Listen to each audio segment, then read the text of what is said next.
முத்தமிழறிஞர் கலைஞரின் பிறந்த நாளையொட்டி, அவருடைய நூற்றாண்டு விழாவையொட்டி, மாண்புமிகு அமைச்சர் அண்ணன் சேகர்பாபு அவர்கள் காலம் உள்ளவரை கலைஞர் என்னும் நவீன கண்காட்சியகத்தை உருவாக்கியிருக்கிறார். எதையும் திறம்பட செய்யக்கூடியவர், அனைவரின் கவனத்தையும் ஈர்க்கும் வகையில் செயலாற்றக்கூடியவர் அண்ணன் சேகர்பாபு அவர்கள். கடந்த ஆண்டு நமது தமிழக முதல்வர் அண்ணன் தளபதி ஸ்டாலின் அவர்களின் வாழ்க்கை வரலாற்றை புதிய தொழில்நுட்ப துணையோடு இதேபோல தொகுத்திருந்தார். அது பெரும் வியப்பை அளித்தது. இந்த ஆண்டு முத்தமிழறிஞர் கலைஞரை நினைவூட்டக்கூடிய வகையில் அவரின் 80 ஆண்டு கால பொதுப்பணியை இளம் தலைமுறையினருக்கு நினைவூட்டும் வகையில் இந்த கண்காட்சியகத்தை உருவாக்கியிருக்கிறார். இது கலைஞரின் வரலாறு என்பதை விட தமிழரின் வரலாறு என்று சொல்லுவதே பொருத்தமாக இருக்கும். அவர் ஒரு போராளியாக பிறந்து போராளியாகவே வாழ்ந்து ஒரு போராளியாக மறைந்தார்.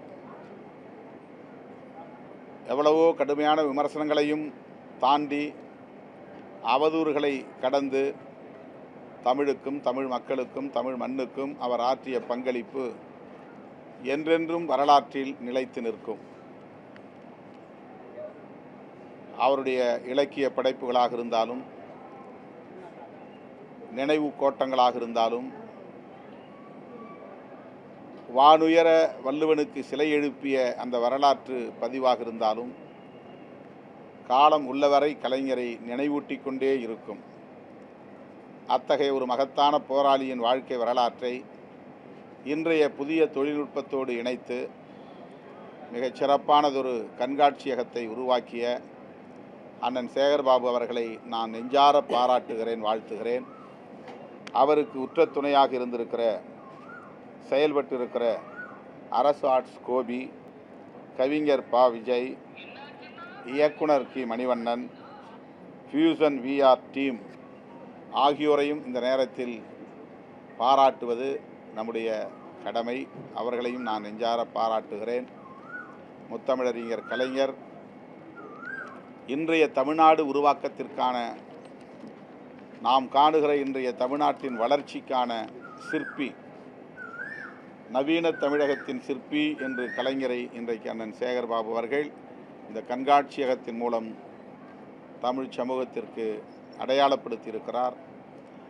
இன்றைக்கு நாம் கல்வி தளத்திலும் சரி, சுகாதார தளத்திலும் சரி, மருத்துவ தளங்களிலும் சரி சாதித்திருக்கிற சாதனை இந்தியாவில் உள்ள பிற மாநிலங்கள் அனைத்தையும் வியக்க வைக்கக்கூடிய அளவுக்கான வளர்ச்சியை கண்டிருக்கிறோம். இந்த வளர்ச்சிக்கு அனைத்து அடித்தளங்களையும் அமைத்து அதற்கான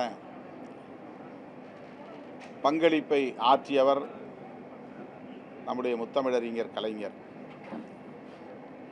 அந்த வரலாறு அடுத்தடுத்த தலைமுறைக்கு சென்று சேர வேண்டும் என்கிற பொறுப்புணர்வோடு, தொலைநோக்கு பார்வையோடு இந்த கண்காட்சியகம் உருவாக்கப்பட்டிருக்கிறது. மீண்டும் நான் அண்ணன் சேகர்பாபு அவர்களை நெஞ்சார பாராட்டுகிறேன், வாழ்த்துகிறேன்.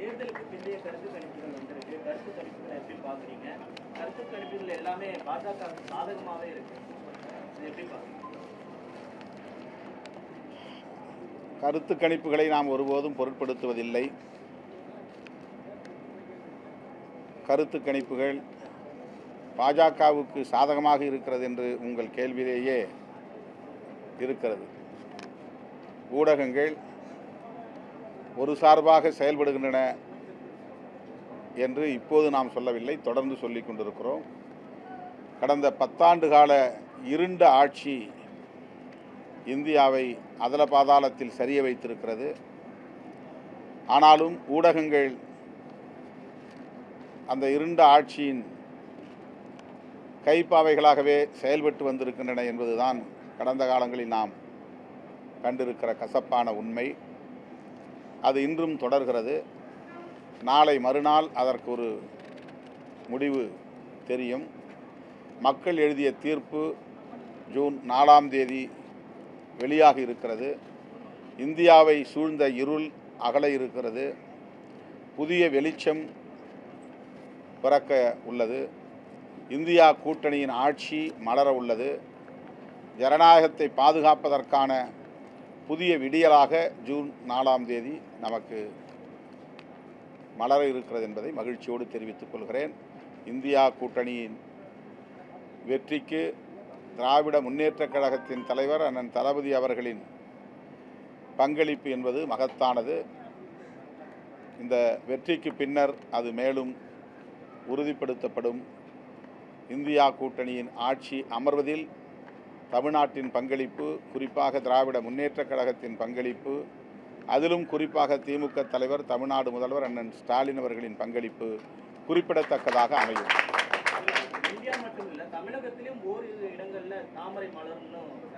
அதற்கு வாய்ப்பே இல்லை. தாமரை மலர்வதற்கு தமிழ்நாட்டில் இடமே இல்லை. 40க்கு 40 திராவிட முன்னேற்றக் கழகத்தின் தலைமையிலான கூட்டணி வெற்றி பெறும்.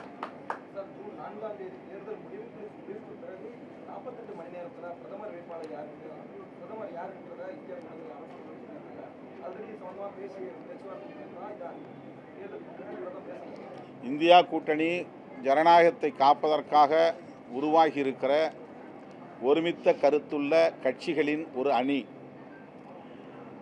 தேர்தலுக்கு முன்பே பிரதமர் வேட்பாளரை அறிவிக்க வேண்டும் என்ற கட்டாயம் இல்லை. அதிலும் ஒரு ஜனநாயகபூர்வமான புரிதல் இந்த 28 கட்சிகளிடையேயும் உள்ளது. அதனால்தான் பிரதமர் வேட்பாளர் யார் என்று அறிவிக்காமலேயே இந்த கூட்டணி இந்த தேர்தலை சந்தித்துள்ளது. தேர்தல் வெற்றிக்கு பிறகு குறைந்தபட்ச செயல் திட்டம், காமன் மினிமம் ப்ரோக்ராம் உருவாக்கப்படும். அதற்கான கமிட்டி ஏற்கனவே உருவாக்கப்பட்டிருக்கிறது. அந்த குறைந்தபட்ச செயல் திட்டம் உருவாக்கப்படுகிற போது பிரதமர் வேட்பாளர் யார் என்பதையும் தீர்மானிப்பதற்கு இடம் இருக்கிறது. யாவற்றையும் ஜனநாயகபூர்வமாக தீர்மானிப்போம் என்பதுதான் இந்தியா கூட்டணியின் சிறப்பு அம்சமாகும்.